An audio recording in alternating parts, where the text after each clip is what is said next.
Today I'm going to be finally reacting to Beyoncé by Lemonade. Nope. Wrong. Today I'm reacting to Lemonade by Beyoncé. I don't know how I mixed those up. I've been meaning to do this one for a while. Came out in 2016. It is a pretty popular but also pretty critically acclaimed album as well. I don't have much history with Beyoncé in terms of listening to her music. I heard Renaissance from last year. It was one of my favorite albums of last year, so I have pretty high expectations coming into this. Not much else to say. Go join the Patreon if you want to see this reaction uncut. Link in the description down below to go join that. And we're going to get on to the first track, which is Pray You Catch Me. All right, let's go.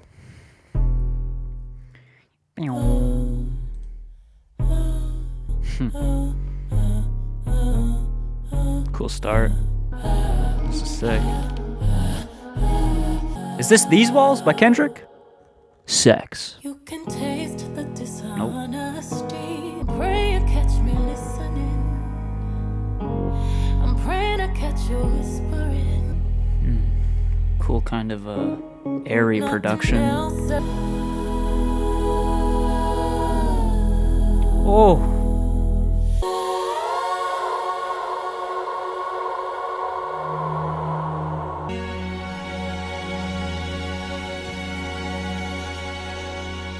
Wow. Okay.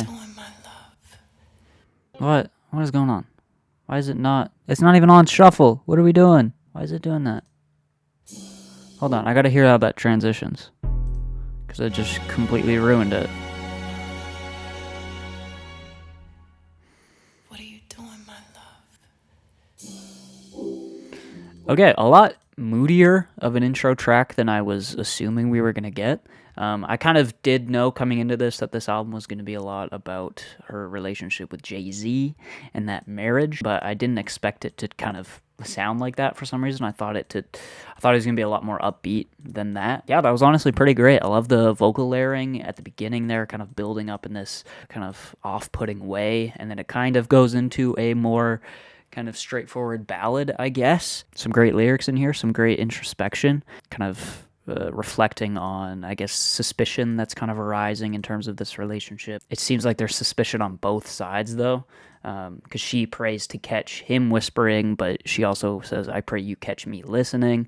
There's kind of just almost like a thrill in it, in a way. Yeah, and a cool little string outro as well. Like I said, a lot more moody, gloomy than I was expecting, but yeah, I'm intrigued. Let's keep going on to Hold Up. Meow, the air horns. I feel like these lyrics look familiar. Yeah. I think I've heard this. Or at least this chorus. I smell your secrets, and I'm not too perfect to ever feel this worthless. How did it come down to this? You walked all over lately. I'd rather be crazy. It is such a shame you let this good love go to waste. I always keep the top tier, 5-star, sexy love. Get my swag on. I look in the mirror, say what's up. Yeah, there's parts of that track that I really like. There's parts that I don't love. I don't love the kind of steel drums and the very tropical, I guess, feel to the production on that one. I don't know. It just came across a bit goofy to me. But especially like the air horns. I don't know. Like it kind of does bring like this playful vibe to everything, but it also just feels a little bit cheap. But I do quite like the lyrics a lot here. It is honestly pretty sad lyrically, especially this chorus. They don't love you like I love you. It seems like if this is about Jay-Z, it just seems like it kind of just expresses how difficult it would be to be in a relationship with someone that's super successful and super famous. They maybe don't value your love as much as like a normal person would. I'm doing normal because I hate when people think celebrities are different than normal people, but like even if you weren't there, they would be getting the support from their fans, just a bunch of people because of how famous they are and how wealthy they are. Because even though Beyoncé is famous and maybe even more famous than Jay-Z, it's still definitely like an understandable thing for someone to have that feeling when you're married to someone who is just insanely famous. Don't Hurt Yourself featuring Jack White. Jack White is a name I've heard.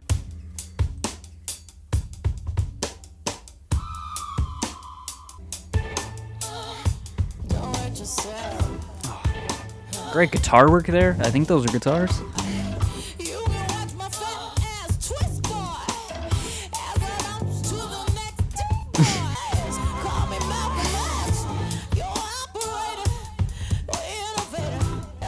Such cool interplay between the and then the vocal.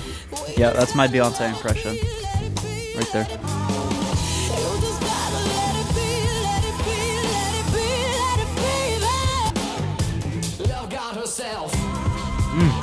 It's really strange hearing Beyonce's vocals treated like this, but I kind of love it. I love the kind of rock vocal processing.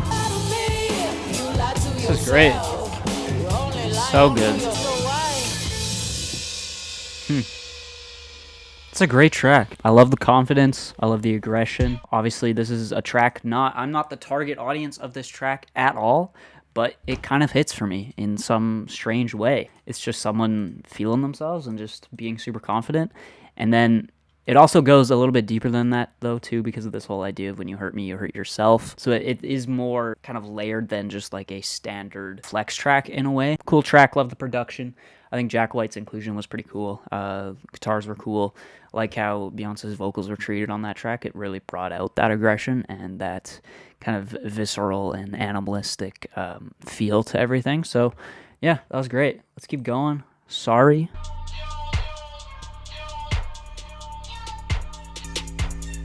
I'm so hyped for the Kendrick feature on this. I mean, there's a Weeknd feature, James Blake.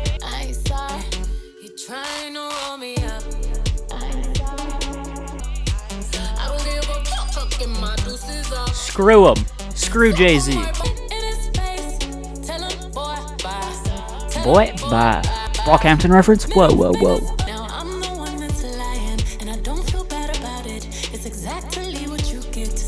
There's something kind of ironic about this track, though.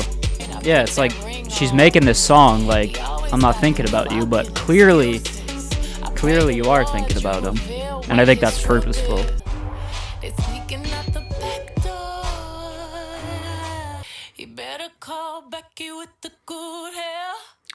Yeah, as I was saying, that's a really interesting track lyrically because it feels like it's kind of masked as, or it's literally portrayed as this kind of go to the club, go have fun, just forget about him type song. But I feel like she is also kind of hinting at the idea that even though she is trying to do that, stop thinking about it at the same time. Yeah, I don't know if that's what she's going for, but that's the way it presents itself to me, at least. Yeah, some great vocal kind of runs in there as well that I really enjoyed. So, yeah, I'm loving the lyrics so far. I'm loving Beyonce's voice, of course. The production, honestly, is a little bit disappointing so far.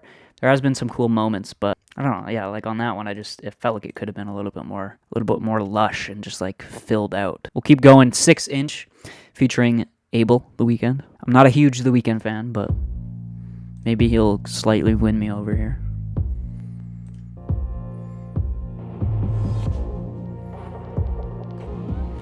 I want to really try and get lost in this production too.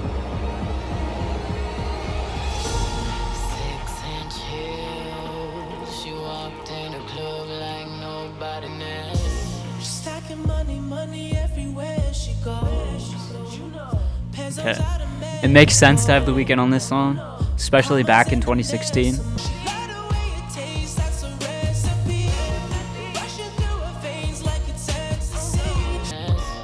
I don't love how robotic Beyonce's vocals are treated on this track.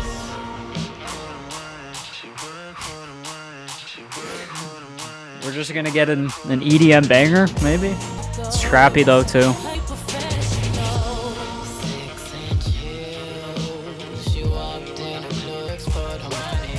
So is this about a stripper, I'm guessing? Right? Maybe that's why it's robotic. Maybe it's trying to highlight, I guess, like the monotony of the job, maybe.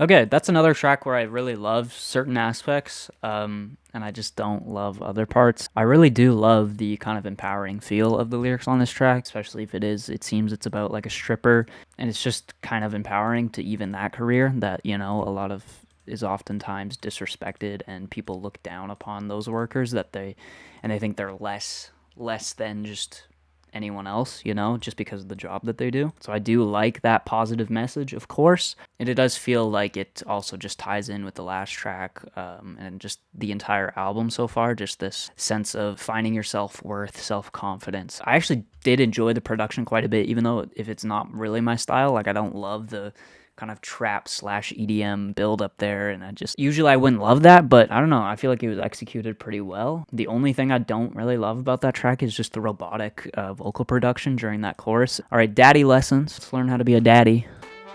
Teach me, Beyonce.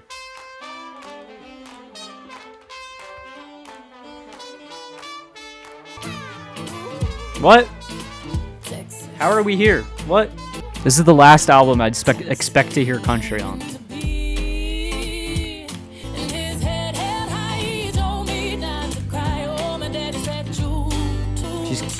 She's kind of killing it. It's just so strange, but it's working.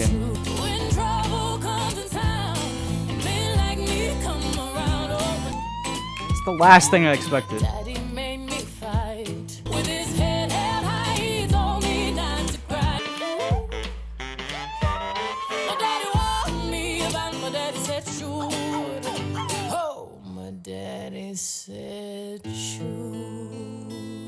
That works. That strangely works for me. Like I said, it's the last thing I expected on this album for Beyonce to go into this country direction, but yeah, I think she does it really well. I think she's obviously proved to be a vocalist that can handle it and bring something interesting to country. I mean, this is the first time I've heard her do it, but it makes sense because she's a great vocalist. Her vocals on a country song aren't going to sound generic in any way at all, and I think it was a great vocal performance. I think she has the taste. I think she proved that on Renaissance, that she has the taste in terms of... Did she produce this? Hold on. Before I say she has the taste in choosing production, I don't know, it doesn't say, but she knows what sounds good when she goes into different directions sonically. Like a lot of Renaissance, obviously, was house and dance inspired. And a lot of the production on there was great and it didn't feel generic at all. So yeah, I'm not surprised that this worked. I'm just surprised that she went in this direction. And I love how just not predictable the lyrics on this one are. I felt like at first, just seeing the title Daddy Lessons, I thought he was just going to be like this very predictable and thing that's been done a million times where it's like, I guess the idea of dads teaching toxic things like just sucking it up, don't cry, be tough. But it's interesting to hear it from a woman's perspective and how she actually took that advice that is often thought about now as being toxic and toxic masculinity, but she took that as just being tough because women often do have to do that. Yeah, we'll keep it going. Next track is Love Drought.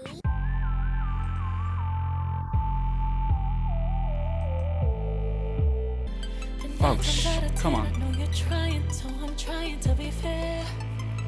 I kind of just want one to take me away, you know?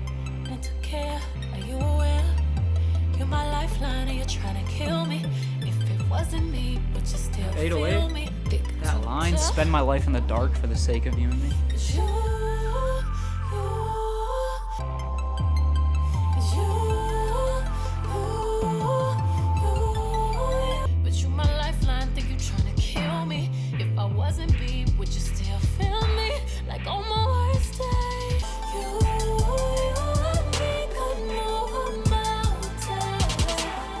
Oh, a snare roll. It's perfection. It's just easily the best. How is this the least streamed on the album? What? In what world? And I know streams, popularity doesn't mean something is good, but like, I'm perplexed, to be honest. Like, cause it's not that weird either. It's pretty catchy. That's amazing. That is easily my favorite track Such a smooth vocal performance, just the production in general, the vocal layering, everything's kind of covered in reverb, but doesn't get overpowering, and none of the detail is lost, in my opinion. Sliding 808s, the trap infusion was just so tastefully done with those little trap snare rolls and stuff like that, and even the hi-hats. Everything just worked together perfectly, in my opinion, on the production end. And then you get Beyoncé just being a little bit more introspective here once again. You had a solid run of just like self-empowerment tracks, and then it makes sense with the title of the track, Love Drought. Here you get her kind of questioning this relationship once again. Spend my life in the dark for the sake of you and me. Like, I don't know the ins and outs of their relationship, but if that's about Jay-Z, I mean, it just, again, is bringing to light that idea of being in a relationship with someone famous. Even when you're famous yourself, it could still feel like you're kind of sacrificing yourself for the sake of their career and for the sake of other people loving them.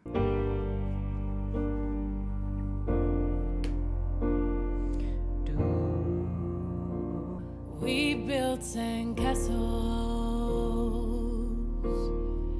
that washed away, and although I promised us, don't work out such a good sentiment. So much maturity in that opening verse. And your face, what is it about you? And your heart is broken. Got chills.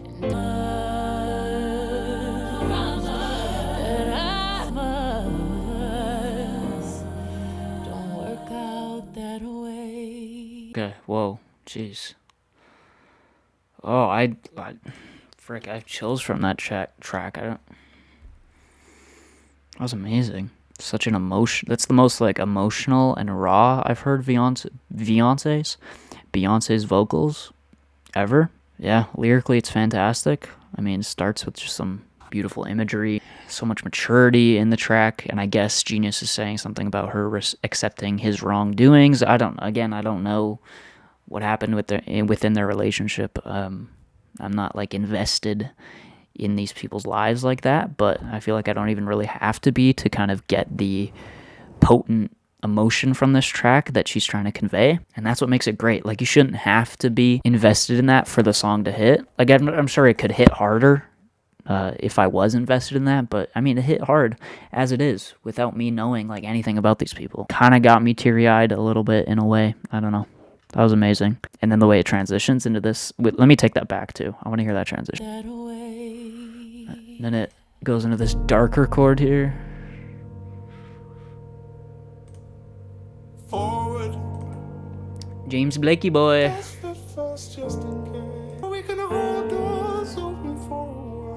Wow, this is amazing.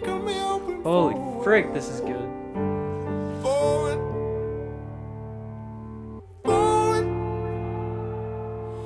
Go back to your sleep in your favorite spot just next to. Holy. Oh, it's so twisted. Oh, I can't pause apparently. Okay, we get it! Stop! This sounds great, and I feel like I'm missing it. I'm ruining it for myself. That was amazing, bro, and especially coming after the last track, it just makes so much sense. The last Sandcastles was kind of accepting his mistakes, and then just this feels like moving forward, as the title says and as the lyrics say, but it's got this dark tone to it to suggest that it's not going to be easy, and it doesn't sugarcoat it at all. And I just love how real this track feels. Like, yes, we made some sort of peace with each other. We kind of figured something out, but there's still a lot of work to do, and it doesn't gloss over that at all. It fully acknowledges that and just highlights how difficult that's going to be, and almost probably how much more difficult that part of it's going to be than just what they just went through in the previous track. This album is weird because it just like, with Sandcastles, Love Drought, Sandcastles, and Forward, it just took like a very dark tone. Like, Pray You Catch Me started off pretty serious, but then Hold Up to Daddy Lessons was just like, you know, that self-empowerment vibe, and then these last three were just jumping back into this relationship, and it's really hitting me hard. Production on that was fantastic. James Blake sounded great. Beyonce and him sounded great together. That track just felt so real and so dark, way darker than I thought a Beyonce album could get. That was amazing. We're going to keep it going. This next track has Kendrick Lamar, so I'm freaking excited. I want to hear this so bad. This album's on a roll.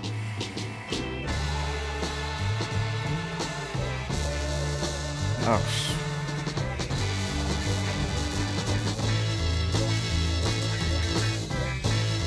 Is this produced by Kanye? It feels like a Kanye beat. Produced by Beyonce and Just Blaze. Okay.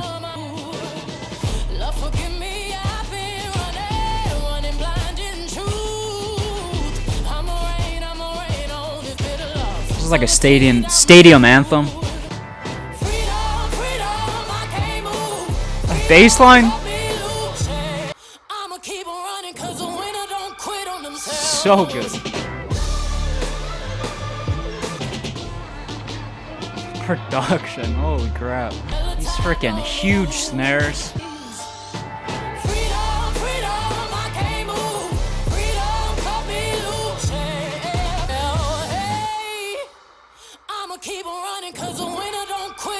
Little organs. 10 Hail Marys, I meditate for practice. Channel 9 News tell me I'm moving backwards. 8 blacks left, death is around the corner. 7 the little 6 headlights waving in my direction. Lied to me, nation, hypocrisy, code on me, driving me wicked. My spirit inspired me like, yeah. Open correctional gates in high desert. Open the streets and watch our beliefs. And when they carve my name inside the concrete, I pray it forever reads. Freedom, freedom, I can't move. Freedom, cut me loose. Freedom, those hands. What you want from me is true. You see,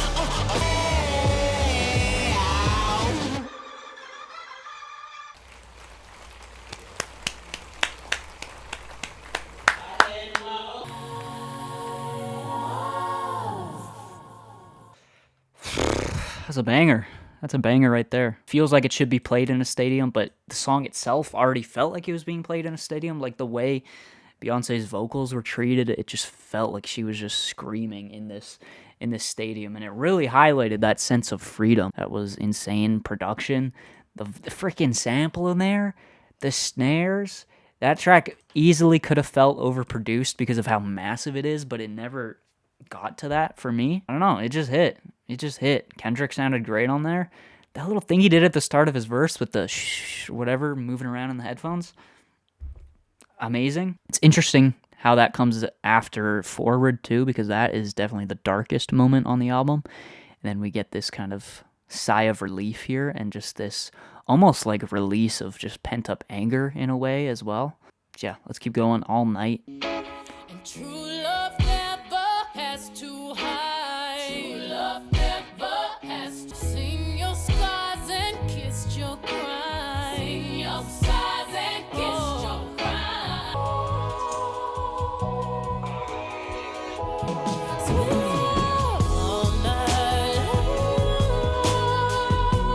Oh, who produced this? Beyonce and Diplo. What the frick? The production has just gone to a whole nother level.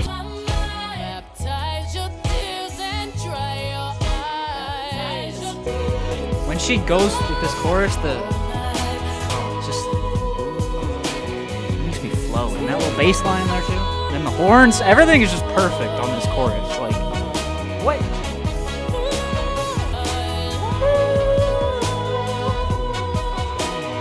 I didn't know Beyonce could produce too. Huh?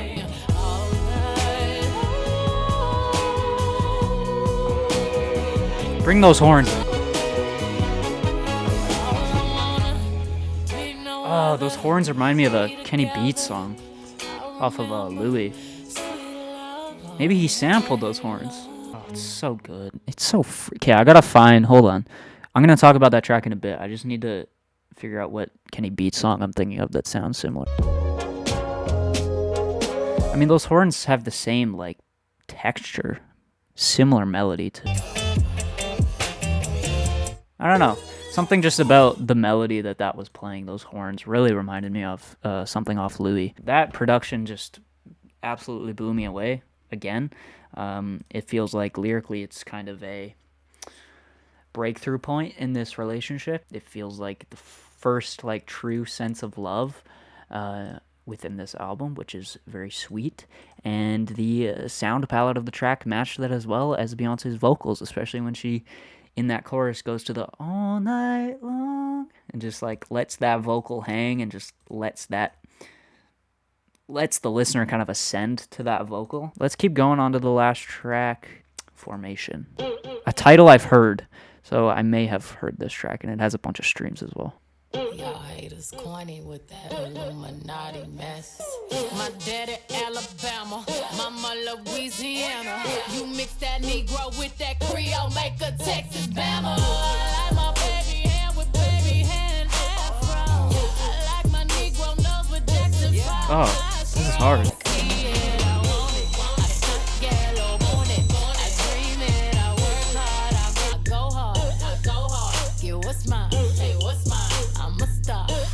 This is great. Great production again. Beyonce sounds great.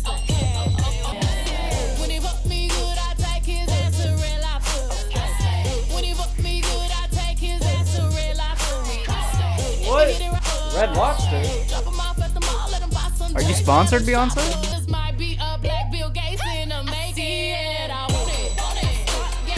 Oh, it hits so hard, man.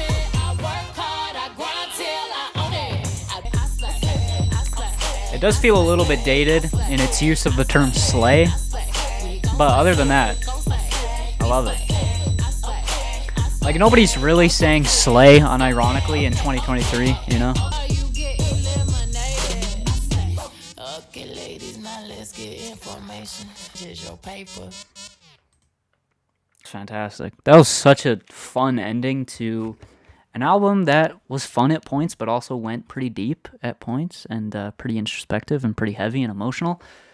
And yeah, it just feels like a nice, fun, hilarious, confident, again, self-empowering track to finish things off. The beat went hard.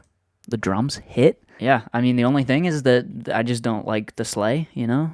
I mean, that term is just a little bit cringy to me now, but I mean, in 2016, it makes sense. Obviously, I'm not the person that would be using slay if it was still used today. But hey, so yeah, it's not like the slay usage is ruining the song for me or anything. It's just a little bit funny. That was Lemonade by Beyonce. That was freaking amazing. That was such a good album. I had high expectations going into it. I think it honestly blew him out the water. Like I said, I feel like it really just gets insane at Love Drought. Like after that track on, it's just banger after banger, even though some of them are a little bit more emotional and subdued and serious. I think I do like it more than Renaissance, which is kind of surprising because Renaissance was a surprise. Maybe I just haven't been tuned into Beyonce like that. Maybe she always just makes amazing music. Yeah, I guess I'm just uneducated on Beyonce. So yeah, those are my thoughts. This was fantastic. I also like how the whole album wasn't just diving into the relationship. I also like how it's kind of, because I feel like if it was just all diving into that relationship, it would feel a little bit one-dimensional. Lyrically, vocally, production-wise, pretty stellar here. Go check out the Patreon if you want to see the uncut version of this reaction. And yeah, leave a like, subscribe, and I'll see you guys in the next video. Peace out.